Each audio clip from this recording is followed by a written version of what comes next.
Hello and welcome to the first ever Wednesday night edition of the Master Toons podcast. We're calling it Master Toons Heroes because it's all about the worlds of superhero movies, television, and animation. Hooray! Yeah, so welcome to Yeah. issue 1. Yay! And you may have noticed for the one time in about, I want to say 2 months or so, I'm not the host this time! Thank Yeah, God! perfect. Perfect segue. So, I am your host, Carson Somenlal. I've been away for a while, but now I'm back on Wednesday nights. Hooray! With me, I got, the usual suspects, George Baum Hello, hello, hello, my lovelies. and Ryoga. Hey, yes, Ryoga 6 here. Anyhow, on to the news.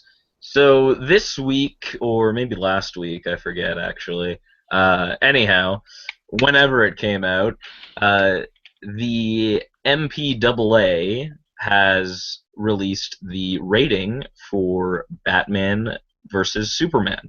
And it is PG-13, which I don't think is necessarily newsworthy. I think we all could have predicted that it was going to be PG-13, as most, I would say, DC. Yeah, I especially think every Yeah, Batman movie except Batman '89 has been PG-13, and obviously the Adam West one wasn't PG-13 because the rating didn't exist. Um, but I think what is interesting is as that the 69 movie was rated PG or G, I believe. Once you count that in main canon, that is. that's what I was So you talking about. take into account, I think. Oh yeah, and also you take into account. I think the last R-rated comic book movie we had was, I think Dread. May necessarily count per se. I'm just wondering. Dread or I'm trying to think of other ones. Maybe like or something like that. Around there, I forget which one came out. Yeah, later. thinking of that. Yeah. But anyhow, Yeah. so the MPAA So said anyway. that the reasoning behind the rating is, and I quote, intense sequences of violence and action throughout, and some sensuality. Now, I mean, obviously there's going to be violence and action. It's a superhero movie. And I think maybe with the exception of Superman Returns, every superhero movie has, violence. And so what's really interesting, I think, is that it says because of some sensuality. And so it makes me kind of wonder, like, are Batman and Superman going to make out, or, like, what do you think?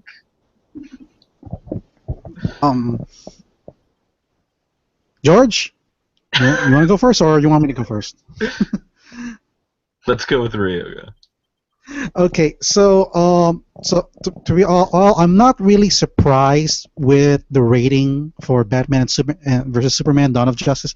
I mean, if you actually looked at the trailers that came out a few months ago, it's pretty much a no-brainer that, given the theme, the theme of the movie, that there's no way it's going to be lower than PG-13. It probably would have been too much if it were a PG-rated film. That's true. That's true. I think that it is kind of like a hard PG-13. Like a lot of people talk about, like, oh, that's like a hard R. I think this is like a hard PG-13. You know what I'm saying? Like it's kind of maybe pushing the boundary. Like one of those movies that you really kind of maybe don't want to bring your kids to, but like Right. if they want to go, you might be like, I guess it's Superman. I mean, how bad could it be?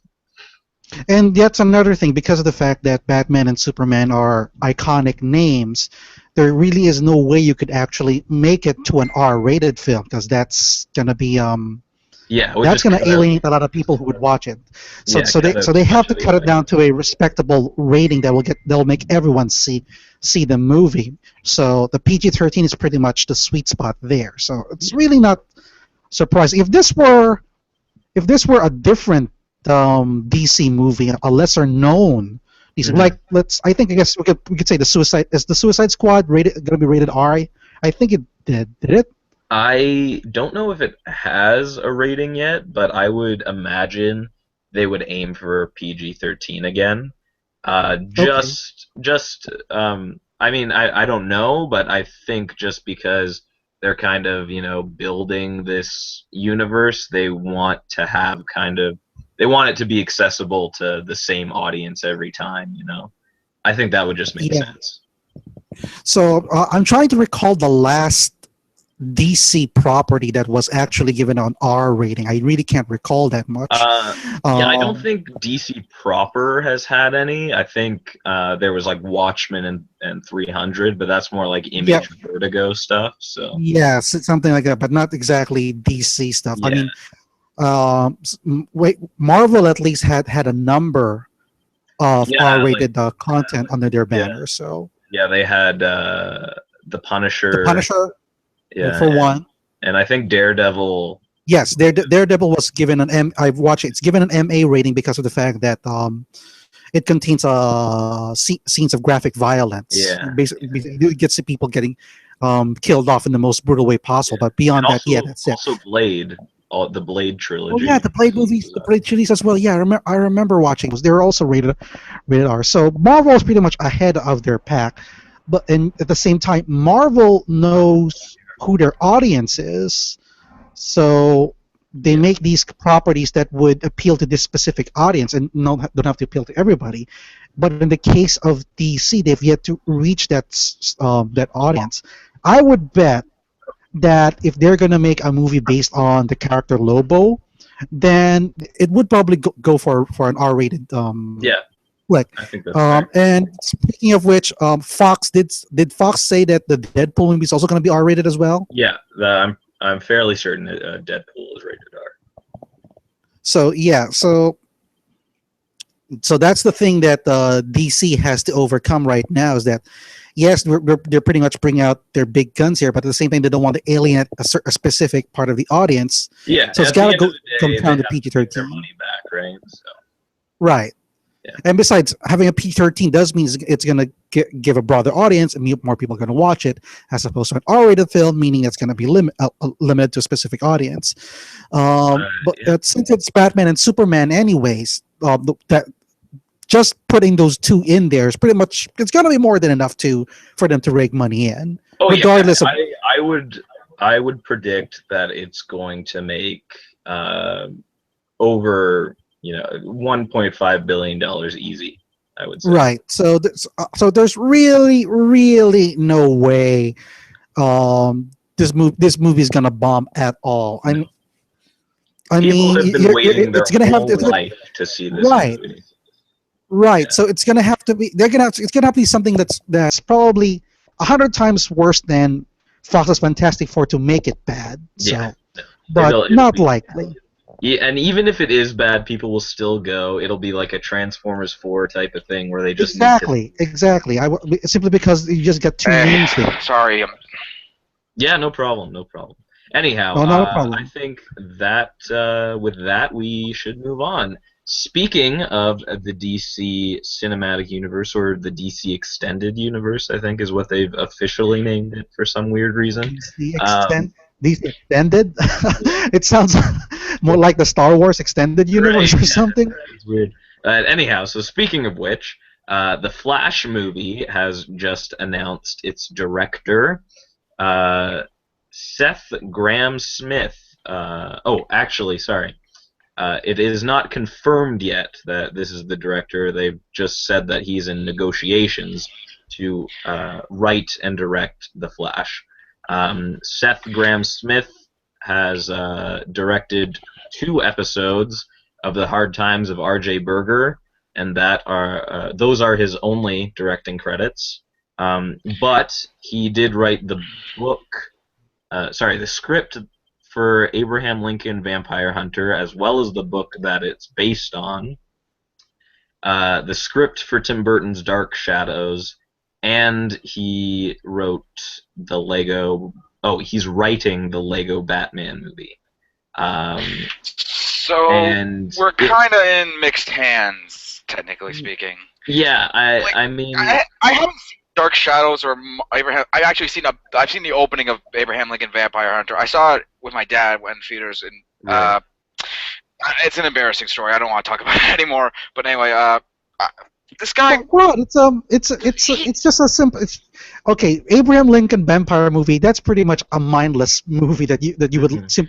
where Abraham Lincoln just kills a bunch of zombies just because. So Yeah, it's for what it's worth. It's just mindless fun. So you don't yeah, have to take it too seriously. So yeah, go and I ahead, mean, George. well, yeah, Dark yeah. Shadows was kind of bad, but I love it. Yeah, I would have to agree with that one. I didn't think I would find it as a not so appealing movie, even though it's a Tim Burton movie. Yeah, I mean, I think the problem with Dark Shadows is that it doesn't really kind of know what kind of movie it wants to be. Like, it goes from trying to be like a family comedy to having a vampire ripping people's heads off. Like, it's kind of it Totally inconsistent. yeah, it's strange, but at the same time, that's kind of why I love it. And I don't know if that was necessarily a problem with the guy who wrote the script or Tim Burton and what he wanted to do with it. Uh, Well, to me, from what I saw of the marketing, and even from what I've seen a few reviews of it, it seemed like a movie that was conflicted between like us, Tim Burton's and Seth Green's, like Graham's original vision, and the studios coming in and trying to tamper yeah, yeah. it. So Not necessarily like completely like ripping chunks out yeah, or so sticker what I Sony did think with you're the Amazing Spider-Man movies, but right. it doesn't seem like it just Yeah, don't necessarily saw it as like a terrible film. It just looked yeah, kind of in the muddled a bit. yeah. I think it just kind of suffered from having too many hands in the pot, maybe. Exactly. But the fact that Warner Brothers has confidence in him enough to let him write the Lego Batman movie does give me some hope, maybe. And I don't know which episodes of R.J. Berger he directed, but I loved that series, and I thought it was really funny. Um, so, I mean, I don't know. I think he could, from what I see, he could probably bring the humor of Flash to the movie for sure. Um, and but I don't know. I haven't seen enough of his directing to really know how he would fit with the movie and how then that movie would fit into the greater DC cinematic universe. So, And as far,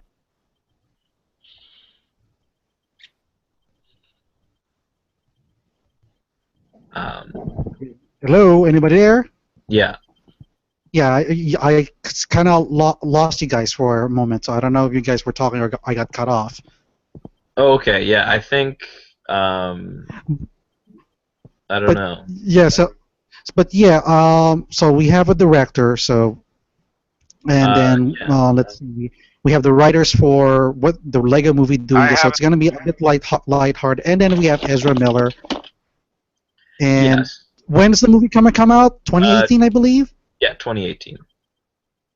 So yeah, so I don't know. It's really hard to say what to expect with this one, and considering the fact that there is still that looming policy from Warner Brothers that the DC Cinematic Universe must have a no jokes policy, quote unquote, Right. and they are trying to lose up with the Flash, and given the fact that the Flash TV series is currently ongoing, Hmm. and the second season just came out last night Right. with good numbers, I believe. A lot of Yeah. people actually loved it, and now we have this movie coming in, and with the Loomis episode, a lot of people, myself included, wanted to hope that somehow the Warner Brother, the movie version of the Flash, is kind of related somewhat to the TV series, because right now a lot of people who are not comic book enthusiasts would identify the Flash as the way Grant Gustin played him in the TV show. A Right. comic book person such as myself, I know who the Flash is and who the Flash is and the many people that played him. So I can pretty much am fine with what the movie version's directing, but considering the fact that I really like the CW version, I'm hoping at least the Miller playing as Barry Allen would do justice to the comic, if not if not Grant Gustin's version. Yeah, And with, I disagree a little bit. I think that they should definitely keep the TV and movie universes separate. I just like I'm a guy who loved Smallville, but I was never like one of those people who was like, "Oh, why don't you just make a Smallville movie?" Like because the the style of the TV show works on television, but on a on the big screen in the world of the DC cinematic universe or DC extended, it seems cheap, I think, and it just wouldn't work the way that it does on TV. And so I think that's kind of a good choice to keep it separate. yeah, and I think the president of Warner Brothers or DC actually made it clear that it's gonna be separate, Yeah. which is fine by me. But I'm still bummed up that they have this strange clause that whoever is gonna be in the movie cannot be in a TV show, and vice versa, which is why a number of characters from Arrow had to be removed because they're going to appear in the Suicide Squad movie, Yeah. and a lot of people are quite upset about that. Yeah, that's pretty lame, I would say. It is kind of lame, and yeah, I won't deny that it's okay to be separate, but at least I get what they're saying because they don't want to alienate those who are familiar Yeah. with the TV show to the movie, so they have to Yeah. get rid of him. But it also comes to the point that since Ezra Miller will play Barry Allen in the movie, what would happen to Barry Allen in the TV series? Would they decide to get rid of him just Well, because the Flash movie is going to come out? I think What do you- because okay. he is the main character, I think they'll kind of leave him alone and just kind of. I mean, I think they know that people aren't going to be confused. I just think they want their movie version of the Suicide Squad characters to be the one that people think of, and so they're trying to do that by like taking away the characters from the TV show. And like I think it's lame, but I don't think it'll really affect Barry Allen at all, unless maybe they're thinking by the time 2018 rolls around, in the TV show, maybe they'll have replaced Barry Allen with like Wally West or someone like that. Yeah, that's another thing I'm considering. That another possibility would be, since we know there's more than one Flash, there's going to be different Flashes, whether or not, and it's still like 3 years away, so it's still a long way to go. Exactly. So there's plenty of time for Grant Gustin to play Barry. So and for I would all we know, expect it that could be canceled by that. for all we know, the show would have ended by then. Yeah, exactly. If they're not going to go beyond 2018, Yeah. or if they are going to continue the show, then they will definitely replace. They're going to replace Barry Allen with another character. Now, from what I think I remember, Wally West is going to make an appearance on the second season of the Flash TV show, and he's going to be based on the New 52 version. Yeah. So, for those who don't know, basically, if you guys watch the original Justice League from Bruce Timm or read the comics, Wally West was originally Caucasian, but since the introduction of the New 52, Wally West is given a different race now. He's now African American. And so again, this is just basically DC putting diversity there. But considering the fact that they already have Iris West as African American instead of being Caucasian from the originals, it's already a no-brainer that they're going to introduce Wally West here. And because Wally West is already introduced as African American in the comics, obviously nobody has a problem with this. Yeah, it So just kind of makes Carson, sense. Yeah. I mean, Yeah, and with that, I think we have kind of digressed a little bit off Hey. topic, but that's okay. Okay, I'm sorry, I'm back. And yeah, no problem, George. We love it when you're here, but it's okay if you have to leave. And it's not that my computer was just like completely destroyed for some reason. Oh, Like that's it kept freezing. I tried to stop it, but it just like it wouldn't let me do. Anyway, what were we talking about now? well, we're just gonna go on to the next topic. So, Thor Ragnarok has also found a director, and this one is confirmed. I may be mispronouncing this name because it's a tad strange to me, but Taika Waititi, or wait, Take out my titty. what? What?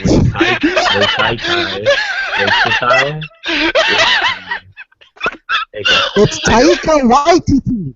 Yeah, I don't. Somehow better. Taika Waititi. Yeah, that one. Oh my! I'm looking it up right now. Yeah, it's direct. Taika Waititi. He's a New Zealand actor and director. That's why his Right. name's a bit. And then Right. Yes. Okay. So Taika why it's like Waikiki in Hawaii. Just replace the K with the T. YTT. Okay. So it's got it. Taika Waititi. Taika Waititi. Well, that's why I don't There you leave it go. alone. Anyhow, so Taika Waititi, most known for his work on HBO's Flight of the Conchords, as well as The Inbetweeners, and most recently, What We Do in the Shadows, a vampire mockumentary. He is also he has penned the script for Disney's Moana. Moana, and he beat out Ruben Fleischer, director of Gangster Squad and Zombieland, as well as Rawson Marshall Thurber, director of Dodgeball, and Rob Letterman, director of the new Goosebumps movie, to direct Thor. Okay. Several questions. Why these directors? Like none of these. Here's the thing. I've kind of noticed a trend with Marvel and kind of DC, but mostly Marvel.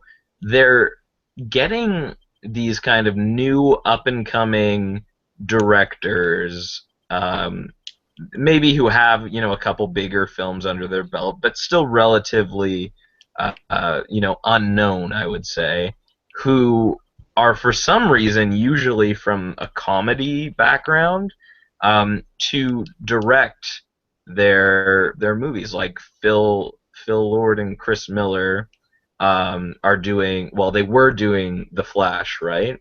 And now they're doing Star Wars, which is another Disney property. And Right. the guys who did The Winter Soldier, Captain America, their big thing was they worked on Community, and now they're doing Civil War and the Infinity War. Like, And also you have Penton Reed, who previously did a shitload of apparently awful romantic comedies, and also I believe he was one of the original directors behind the original Fantastic Four movie from 2005. yeah. So I don't know what it is. Maybe it's that they're good collaborators or something like that, or they think they'll bring something Or- new. I don't know. I think if you've been watching the Marvel movies and the way it was constructed behind the scenes since 2008, you pretty much see there's how it goes is that they would hire probably a lesser known actor or a has-been actor like Robert Downey, for example. He hasn't been prior to being Iron Man. He won an Academy Award for Chaplin.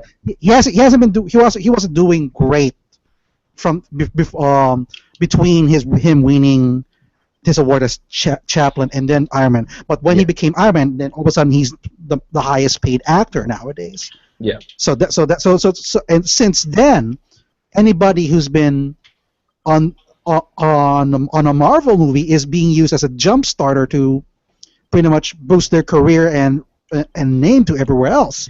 Yeah.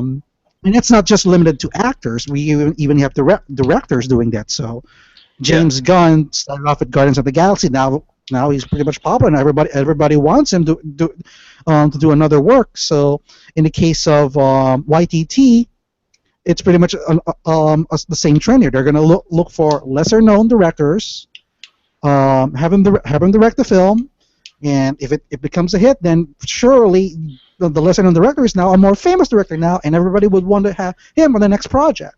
But I feel like the difference between like some of the directors that Marvel has been choosing recently, and the difference between something like, oh, I don't know, Gareth Edwards with Godzilla, Colin Trevorrow with Jurassic World, and most recently Josh Trank with Fantastic Four, is that these directors have had experience working behind the camera more than just once, which I feel like is a smart move, because when you're giving a guy who previously only did a few indie movies and some TV shows, and you decide, hey, look, you're going to do the next big blockbuster, make sure the guy has some experience behind, so that way he can know that he can properly handle like a lot of the stress and continuation of what's going on during like production, filming these action scenes and stuff like that. I agree completely. Oh I'm sorry. I'm currently watching Miko's Scooby-Doo right now, so I'm just getting these. Anyway, going back. Okay, you're currently watching Biku Scooby-Doo as we're talking about superhero movies. What the fuck is wrong with you? Actually, don't answer that question. I don't want to know anything that's wrong with you. Yeah. Anyhow, I was about to say, I think that if there's one thing, the Fantastic Four movie came out, it does serve a cautionary tale on how Marvel and DC will have to handle with the with who they hire for their work. I'm sure that Marvel have somehow learned something from what Fox did to Fantastic Four. So when they chose Waikiki for this one, they really chose very carefully, and were they hoping that that nothing's gonna go wrong behind the scenes. I mean, even with Ant-Man, I believe there was a bit of trouble with a creative direction with the way it's going. But now that that's done, they're gonna make sure they're gonna not have this kind of problem again. Carson, you were saying? Well, yeah, I think that when one superhero movie is bad, it kind of hurts every other superhero movie. Yeah. And when one superhero movie is great, it helps every other superhero movie. So I think on the whole, depends really on the superhero movie that it's representing. Like, say something like Ant-Man, and that's a big success. I mean, I think that just like, you know, they're out to make good movies for the most part. I mean, well, no, not for the most part. In actuality, no one goes out to make a bad movie, right? Exactly. But at the same time, I think Marvel has had a great track record. DC has had a pretty good track record, in my opinion, and some people will disagree with me, but that's okay. Well, I think like that's because like a lot of people are judging like DC's upcoming lineup, but really like everyone's saying, "Oh, it's gonna suck." Oh my god! But we're only judging this from like one fucking movie. With Marvel, there's a reason why we're judging them so far, is because they had a massive lineup of what we are going to getting. Exactly. But when you really break it down, for me personally, I feel like DC has a much bigger and much more consistent lineup with like the Nolan Batman movies, the original Tim Burton Batman movies, V for Vendetta. I believe Watchmen was pretty good, from what I've heard. What else is there? Depends on the person you ask, but exactly. Yeah. Well, what else is there? Like there's a ton of DC Superman that has spawned from the past couple of decades, believe it. I mean, most of them are Batman, but I mean, when you're good at something, you know, why not keep doing it? Exactly. Whereas you have Marvel with some of their earliest attempts just not working out. Sometimes you get something like a Sam Raimi Spider-Man, other times you get something like Elektra or some garbage like that. Right. Or exactly. God-awful but I think we've reached a point in cinema history, perhaps, where we've kind of gotten to a place where people care enough about superhero movies to actually put in effort and to bring in people with talent and passion and to really take it seriously. And I think out of you're always gonna there's always gonna be one movie that maybe doesn't work out Yeah. in every 10, but for the most part I think they're doing pretty good and they're gonna keep on that track, and I don't think it'll be the quality of superhero movies that end this kind of era of superhero movies. It'll be the audience wanting something else. Yeah, um, that's kind of like I went through this year. Like I'll be the first to admit I actually liked Fantastic Four. So I've liked all of the superhero movies that came out this year, but I never necessarily loved them. Like I loved X-Men: Days of Future Past. I loved right. Guardians of the Galaxy. Hell, my Yeah. favorite superhero movie this year is ironically about the one that isn't that wasn't actually made. It's The Death of Superman Lives. Oh yeah, I Great. just went to see a screening of that in Toronto, Oh, and John Schnepp was there, the oh my director. God! Really? That's Yeah, yeah, awesome. yeah. I got a poster actually. It's cool. I gotta put Oh, it up. Yeah, sweet. yeah, he signed it. It was awesome. That's great. Yeah, Anyway, yeah, really really good documentary, especially if you're really fascinated like I am with Superman Lives. yeah. It was great. I loved all the concept art and stuff. Same. What's weird is that it almost made it look like it could have actually worked. Like I'm not sure if it worked worked in a way Yeah, like a well, so bad it's good way, or like a genuinely like oh my God, this is actually really cool and really unique way. yeah, they convinced me like that is a Superman movie that I would want to watch, and that I think I would have liked, but we'll never know. Exactly. Um, But anyway, back so on topic. yeah, that digret.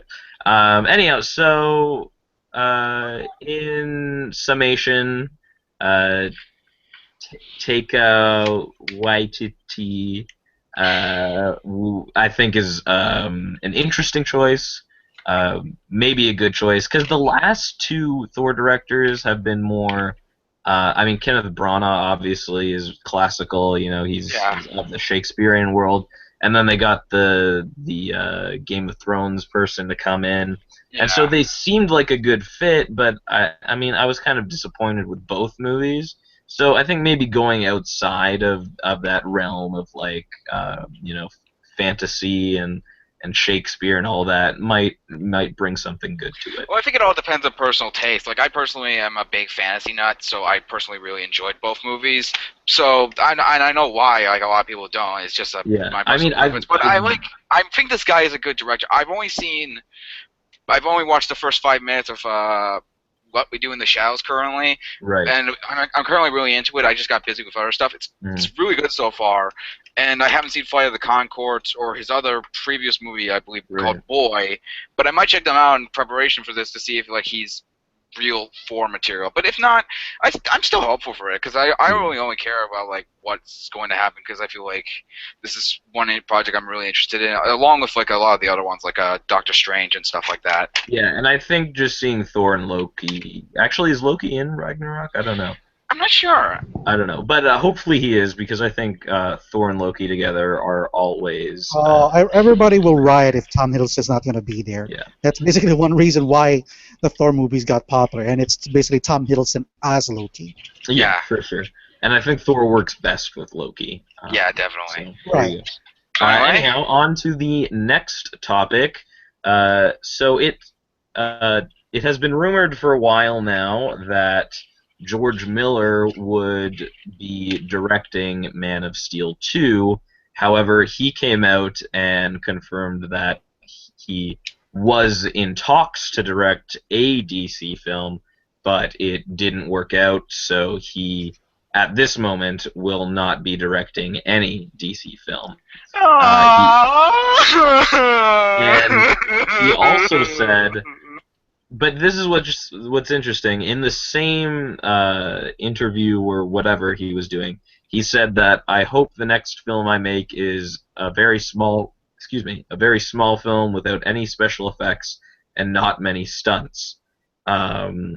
But then we have been hearing reports that he's working on a new trilogy of Mad Max movies, so we'll see what happens.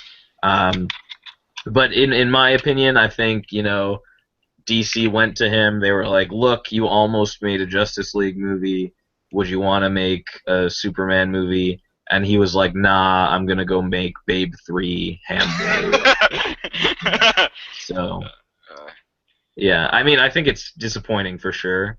because it's always good to get good directors making superhero movies. It just makes it just raises the quality of the whole medium.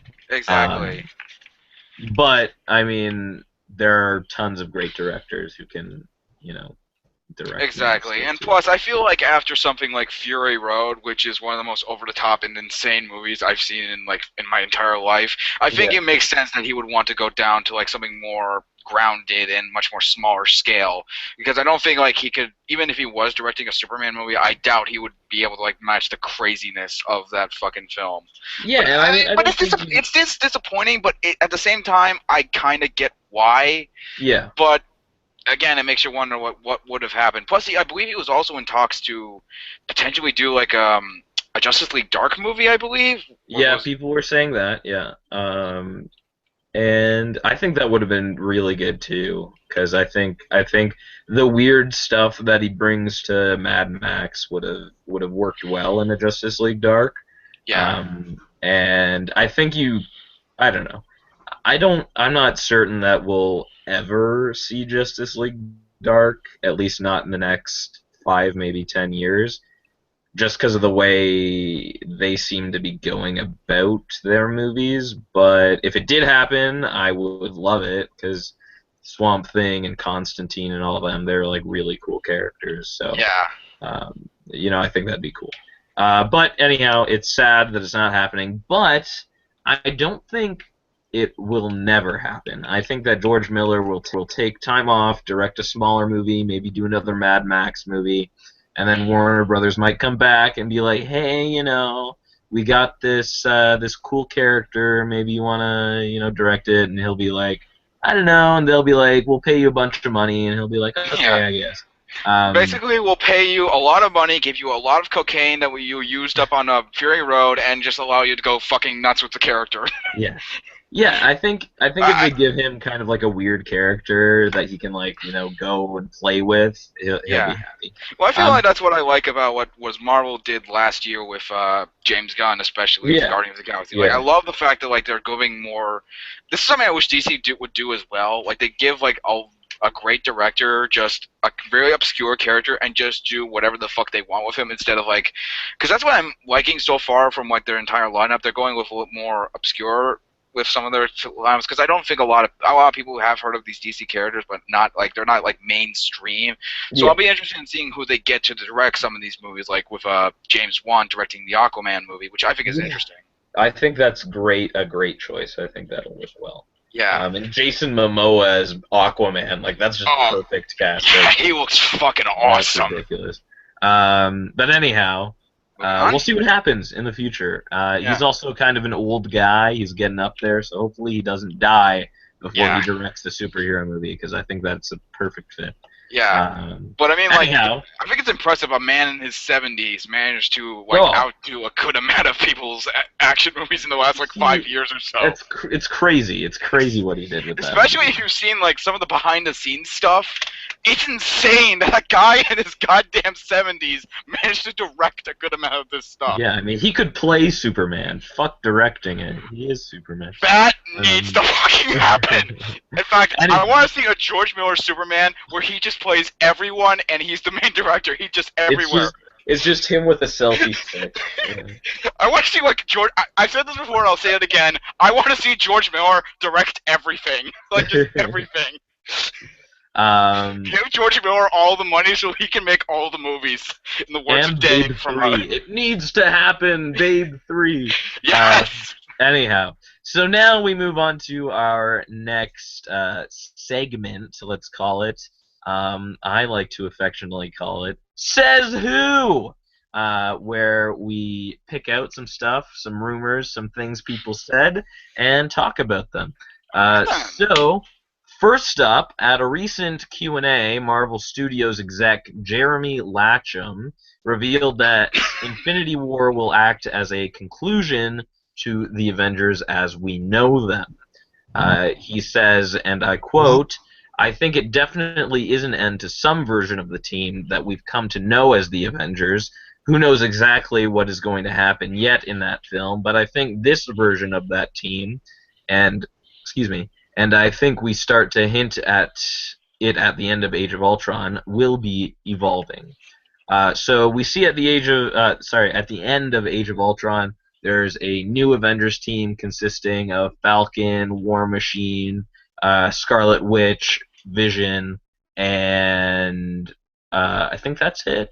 I think Plus there was Captain rumors going America around and Black Widow. with the events of Civil War. I feel like they were, since Civil War was going to be starring Ant-Man, I think like Ant-Man was going to be a part of it, or Right, was that like a yeah. rumor just speculating around? No, I I'm can't pretty remember. sure. I think Ant-Man's in it. I think I heard that. I don't know.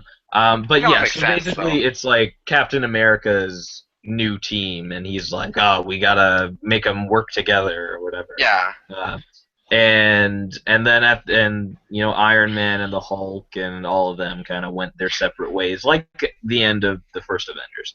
Um, and so I think we all kind of knew that the Avengers would be, switching up their roster, but this is kind of a confirmation of that, and especially after Infinity War, which I think, could serve as a good kind of not necessarily reboot of the universe, but a kind of like renewing. Like how like farmers have to rotate their crops, every year, every few Yeah, I years, get what you're saying. so that they don't kind of ruin the soil. I think that's kind of what they're doing with this. They need to, rotate the cast so that they're not, fatiguing people with the same old characters, the same old stories, same old conflict, all that Yeah, kind of I stuff. feel like it makes sense to do it like around the point where they're going to the more obscure characters, like last year with Guardians of the Galaxy and this year with Ant-Man. Which, by the way, I actually knew about Ant-Man before any of this was fucking cool to know who Ant-Man was. Yeah, So yeah. I'm not. Yeah, oh no, I loved Ant-Man. I always loved Ant-Man, and I love Giant Man, how he fucking grows. Yeah, that's fucking awesome. Especially if you've seen, if any of you have seen the Earth's Mightiest Heroes cartoon, which is probably my favorite incarnation of all these characters. I just love that show so much. Yeah, it's great. But anyway, It's great. but anyway, And also, there's this one scene that I love that Giant Man, not Ant-Man technically, but Giant Man is it's the same character, just different yeah. name, is involved in the Ultimates, I believe, where he hit uh, Wasp, Janet, and Captain America finds out, and Captain America goes to like confront him, and so he grows big, and he's like, "Oh, you think you're a big man, eh?" And Captain America just jumps and punches him in the kneecap, and That the is giant fucking man just amazing. collapses. That is And amazing. just to let everybody know, for those who don't know, the Ultimate is basically a branch of the Avengers. Yeah, So the basic, so I want to talk about the chains of. It's pretty much not surprising, but I think it's also a way of saying that yes, I really hope that what Marvel is doing, going to Infinity War and going to Phase 4, is that they would at least introduce not just a different roster of the Avengers, but the fact there's going to be a division of the Avengers. Now, what I mean about division is yeah, like that maybe like West Coast Avengers, New West Avengers. Coast Avengers. Who else would be Alpha Flight? No, Alpha Flight. That's for the mutants, I think. Yeah, The Uncanny Avengers, the New Avengers, the Ultimates, yeah. and Young Avengers are the kind of Young related. Avengers, the Thunderbolts. That's another branch, Yeah. and of course the old female A Oh Force my team. god, a Thunderbolts movie would be like the perfect answer to Suicide Squad. I would They, I, I would That actually I would would be really agree. I think good. that'd be I awesome. would agree. Now, to those who don't know, Thunderbolt is basically just similar to the Avengers in the Marvel branch, but it does comprise of a couple of young guys who pretty much have a pretty bad track record. Yeah. Um, I would but they're a superhero team here, yeah. and if I'm not I would mistaken, really and love to if I'm see like not, the Punisher lead the Thunderbolts in a movie. I think that would be cool. That would be oh, really that would be nice.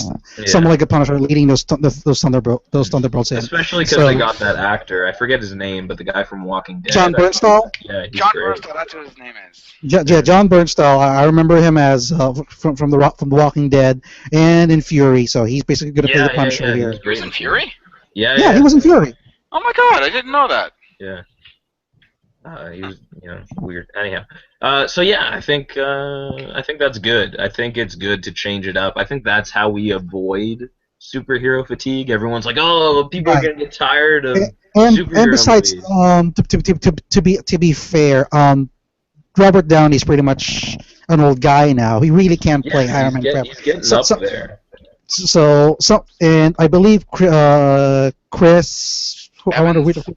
Chris Evans wants to actually leave No, Marvel. So actually, he can, he was quoted as saying that he'll play Captain America as long as they ask him to. okay, because I Yeah. thought he wants to go directing now, Yeah, and there were rumors, but he said yeah he'll do it as long as they ask him to. And I think that because what he's doing kind of is like he'll play Captain America and then he'll do little projects that he wants to do, and then he'll play Captain America, get the the paycheck, and then do a little project that he wants to do. Like he did right, Snowpiercer, that was awesome. You Yeah. know? yes, and Yeah. another thing is that the change of roster is to the comic book fan like me is pretty much something that's expected, given the that October, since we're in October, is also the time we have the all new, all different Marvel line coming up. Yeah. So basically, we're gonna have these characters coming back, but completely different from what we. It's supposed to be like a relaunch, not exactly a reboot, but they're calling it a reboot. But Yeah, like a they're reboot to starting those new all years. their books back at So right? so basically, the Avengers is a completely different team now. Steve Rogers is no longer is no the original Captain no longer runs it. It's now Falcon. Right. I one of the members there is Miles Morales, the Yeah, and I Ultimate mean Spider-Man, among this other has things. happened like tons of times over the Yeah. course Right. of Like history. this is Like not like the first time like Marvel or even DC have revived their comic book characters to a new and like generation. So it even makes just sense. even just within the Marvel canon, like there have been so many different versions of the Avengers. Like it's nothing new. Right. So Exactly. it's nothing new. Yeah. And But I so think I it's a won't good so I want to be thing. surprised that that by the time Infinity War is over and they're going to relaunch the Avengers again, that like for example, Thor will now be the female Thor, Jane Foster, as in the comics. Like, I mean, I do remember a lot of people I can't reacted see them negatively doing that to in the movies. But yeah, I don't know. I just can't see that. I think that would be way too jarring and risky for them to do in the movies, but I could Yeah. I definitely see it working in the comics. Or stuff. Especially with Natalie Portman playing Jane Foster, I just can't see it. Yeah. Maybe Yeah, if you you're No, right. I think like a what female equivalent to Thor, that could work. Like bringing Valkyrie or Sif or something.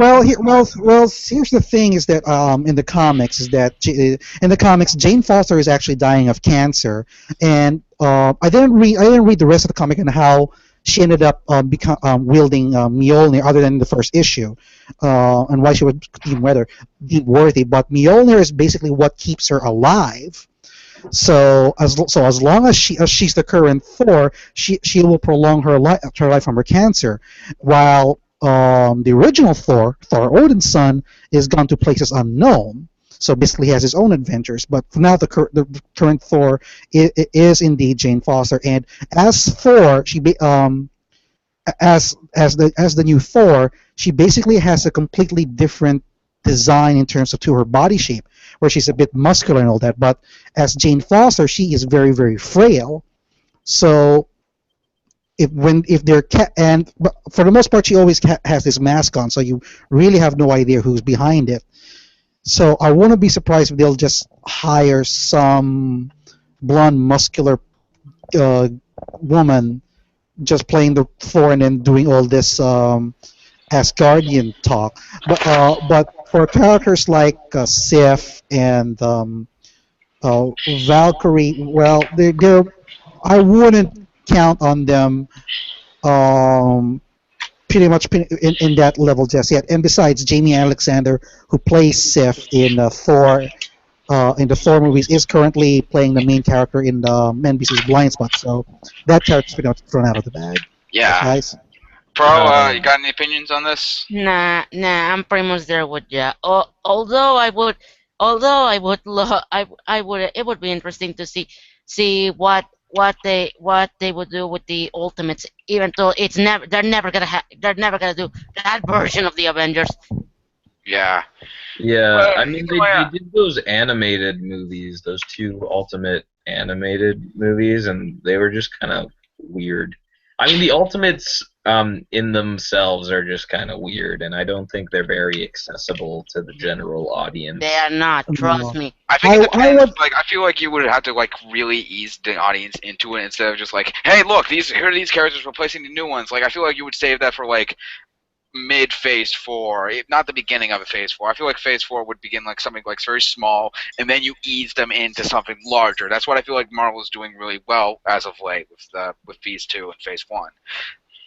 Yeah, so with that, let's move on to our final piece of news, um, or rumor, kind of. So there's been this big kind of rumor, will they, won't they, about a new Justice League cartoon coming to Cartoon Network. Um, there, Which, by the way, I find it really, really, really creepy how the day I say the thing I would want the most out of like Cartoon Network and all these studios is for like a Bruce Timm style Justice League DC cartoon to come back, and then the very next day I go into Master Toons and see that this is now confirmed or just a rumor now. that's funny. You started it. You broke the news. Anyhow, so there are a couple different sources that I've seen. There's Cosmic Book News, I believe, that was running this story, and comicbookmovie.com, and they all basically say that Bruce Timm has just been kind of demoted from his position at DC Animation, but they say it's because he went to work on this new Justice League um, cartoon called Justice League Action for Cartoon Network. And sources have said that it will be set within the existing DC animated universe that Bruce Timm started with Batman the Animated Series in the early 90s. Um, the Timverse, if you will. But there's been no reliable source cited on any of these news sites. They say, and then they said that Cartoon Network Canada uh, confirmed it on like Facebook or a forum or something like that, which was weird. But there was no real evidence that they said it at all. Never mind if it was actually Cartoon Network. And then Cartoon Network came out and said they cannot, and I quote, they cannot confirm that that there will be a new Justice League cartoon coming out in fall of 2016. And I think that's kind of telling. I think that if you are a studio or a network or anything like that, and there's a rumor going around and it's untrue, you either ignore it because it's ridiculous, or you come out and say, no, that's not the case at all. This is the Yeah. case. You don't come out and say, well, I'm not going to say that it is, but I'm also not going to say that it isn't. Like, when Exactly. someone says I can neither confirm or deny, it usually means they're confirming it, Yeah, it just Um, depends on like what's the news and what's the topic. I feel like this is a point where like I don't see this like that big. I feel like if this isn't happening, it's going to be the biggest missed opportunity Cartoon Network and Time Warner can make in like the yeah. last couple of So years. So I think there are two options or two scenarios that could kind of be going on right now. One, they are doing it and they're just for some reason not ready to announce it, or two, they're working on it and they don't know if they're going to go ahead with it, so they don't want to announce it and then not go through with it. But there is, things going on. Maybe Bruce Timm is working on it, or maybe someone else is working on it. It's not Bruce Timm, and that's why they can't get to it. Whatever. But I think either it's coming or they're working on it, and that's why they can't confirm or deny. I Yep. mean, I don't know. It's kind of hard to see considering the status Cartoon Network is currently in. I don't. George Proto. We've talked about this for the past couple of weeks. This is basically with regards to what Cartoon Network is presenting, and we did talk about my theory that the one possible reason why the network's being oversaturated with Teen Titans Go is one to promote DC Kids, which is the successor to DC Nation, and quite possibly to get everybody hyped up for the DC Cinematic Universe that's pretty much expected coming here. Which I'm already like. I don't feel like you don't necessarily have to keep us getting hyped for the DCU since it's coming out in like a couple months or so, like Batman versus Superman. Right. It's 6 months away. Yeah, I mean, but still, that's not like years ahead like some of the other stuff like Marvel has and stuff like this. I mean, I've talked about my own personal opinions on like what I feel like this means for franchising and why I think this is dangerous. I feel like we talked about this in the Fan Four Stick podcast, but as it is, I don't necessarily see this as necessarily a good way to draw attention to something like as what apparently looks as dark and grounded as Batman versus Superman and Suicide Squad. If you were to say market something like a Marvel movie or something like a more lighthearted DC movie, that would make sense, but I don't look at Teen Titans Go and say, hey, you know what this gets me excited for? Batman punching Superman right in the fucking face. Well, I think what DC has done before, and they might be trying to do again, is, well, I'll just go into the example. So in during when the Dark Knight came out, right?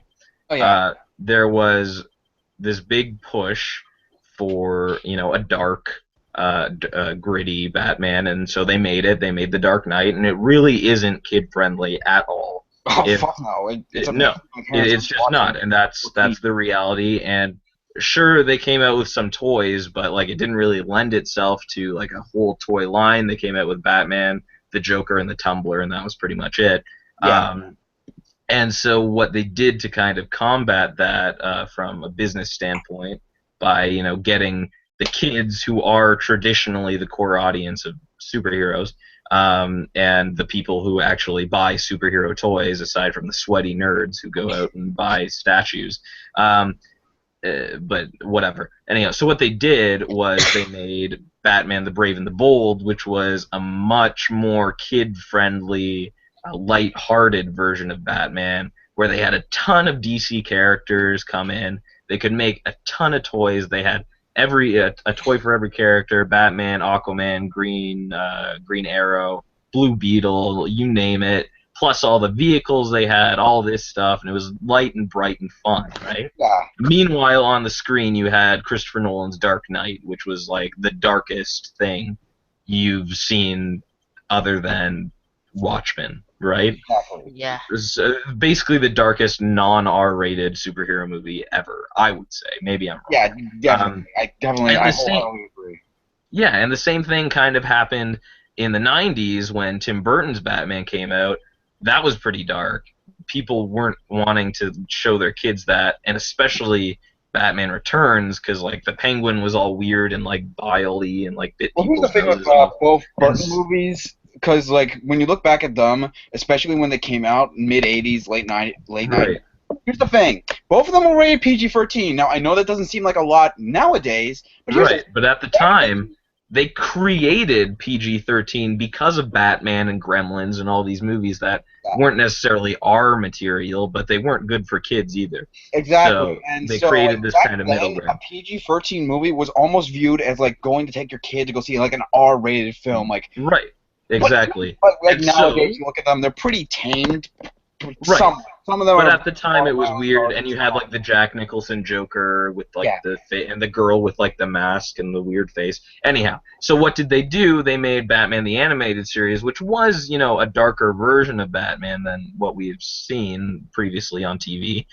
But it was still very kid friendly. It was more like it's accessible. it was accessible, not but I think friendly. that Let's show say, got but right that I don't necessarily feel like this trend is going wrong, right, is that it was kids could watch it, but it wasn't necessarily like very kiddie and very friendly. Like it was actually like a take on Batman that was mature, but not like dark. Right. Like, It beyond took dark. No, I would disagree with that, guys. Is that I remember reading an article that one of the biggest problems with regards to Batman as a franchise is basically how he is supposed to be perceived. I mean, before Tim Burton, before the Bruce Timm, there was the Adam West Batman TV series, Exactly. and it was fun at the time, but it was fun and it was a hit.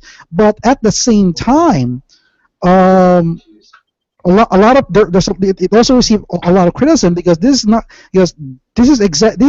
the Batman that DC was intended to represent. Batman is supposed to be a dark character who solves crimes and fights crime, Well, here's the and thing.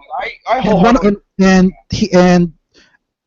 since let me finish there. Since the Adam West series, DC actually struggled as far as the comic was concerned to let Batman continue, because as far as the rest of the world's concerned, when they think of Batman, they think of the Adam West version. It wasn't until Frank Miller did The Dark Knight Returns that everybody knew who Batman was, and ever since then, when it's being adapted, whether as a movie or as a TV series, the very first thing the very thing everybody wants to put their minds on is Frank Miller's The Dark Knight, because it's basically what Batman's supposed to represent, a really dark and gritty character.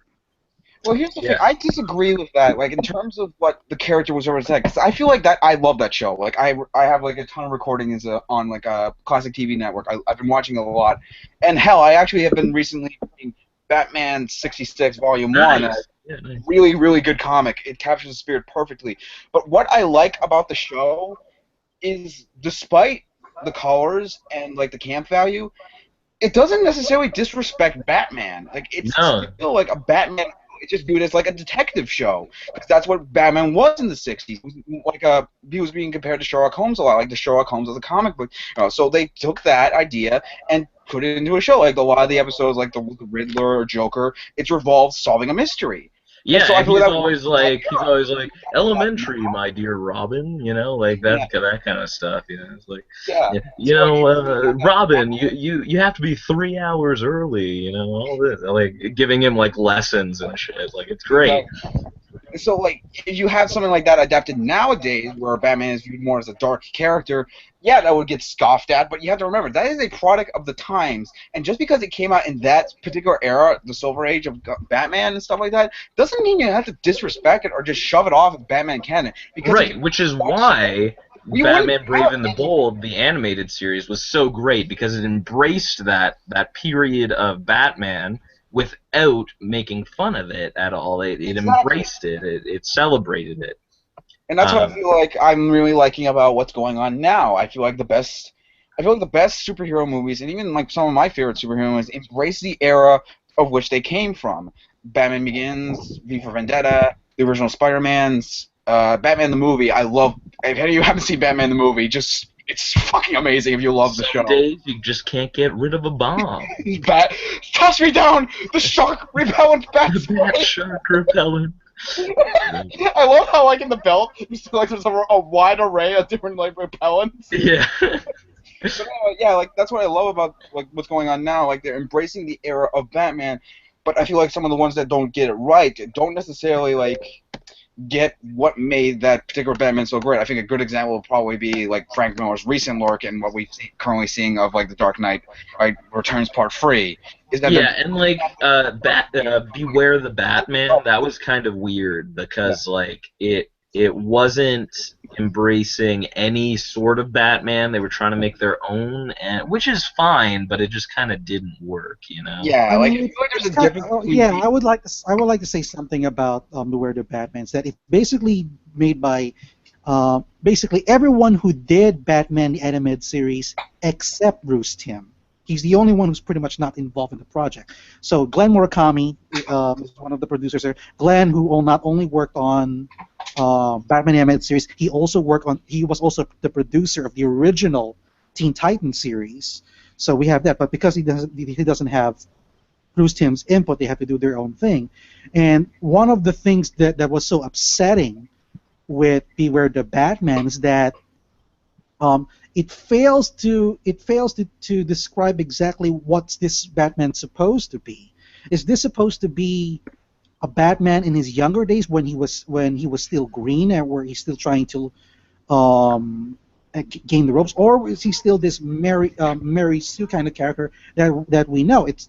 That's the problem with Beware the Batman. It doesn't know where this Batman's supposed to be. Is he supposed to be?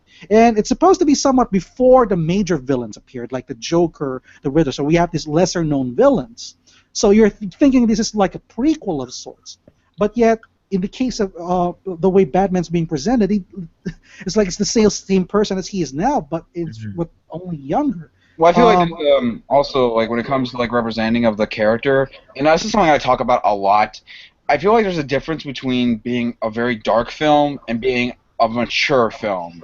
Like when I think of like the Dark Knight or the Nolan movies, or even the Tim Burton movies, I see those as dark, but I don't necessarily see them as like excessively dark. Like I think about like I recently watched the Evil Dead remake, and I felt like I didn't like it because like I felt it was trying way too excessive to like shock me with like all the gore and the practical effects. I remember seeing that there. It wasn't really that good. I still prefer the original, even though it's a bit more campy, but but still has its charm. But I also recently watched for the first time Pulp Fiction, and that was an extremely dark film, but it was never like played up for like pure entertainment. It was there for like telling a mature story, and that's why I feel like a lot of directors nowadays just don't get when it comes to like getting tone right for these characters and trying to like I feel like something. Okay, I'll give a great example. Give me a second. Let me turn my camera on. I personally really love Superman the movie. That's great, but give me a second. Let me find it right here. Where the heck is it? I had it. Here it is. I also really love Man of Steel, but do I think one is better than the other? No, because I feel like both because they're the same movie. Exactly. No. Wait, what? I like both because they represent two different types of Superman for those two different eras.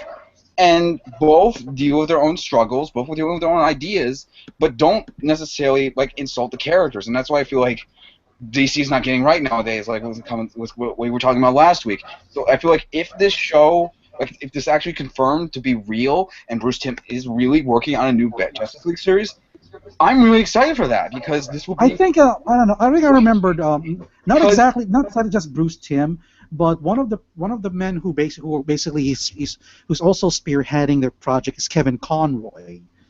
Right. Yeah. The rumors included Kevin Conroy and Mark Hamill as returning, and also they said that I believe Mark Hamill would be playing Swamp Thing, which is kind of strange. That's actually really interesting. No, I would be interested. That's actually going to have it'll be a beyond great change of pace from like what happened with the disaster of like DC Nation and what's going on with Teen Titans Go, if you get what I'm saying. So, I really wish. I think it would be a good platform to introduce new characters, just the same way that Justice League Unlimited did, and I think it would, and to a point, the way that Batman the Brave and the Bold did. I think if they do it, it's a good move, and it's just smart because then they can sell a shit ton. Guys, I'm thinking here. Tomorrow is actually the start of New York Comic Con. They might announce it. Would it be possible that Warner Brothers would say something about their? They are going to hold a panel there. So would it be possible they might say something about Justice League action during that panel? I was about That's why to say Cartoon that. Network's holding up. That's brilliant. That's beyond brilliant. Oh my We've God. cracked the code on Master Toons Heroes. They're announcing Justice League action at New York Comic Con. Watch out. Holy announcement, Batman!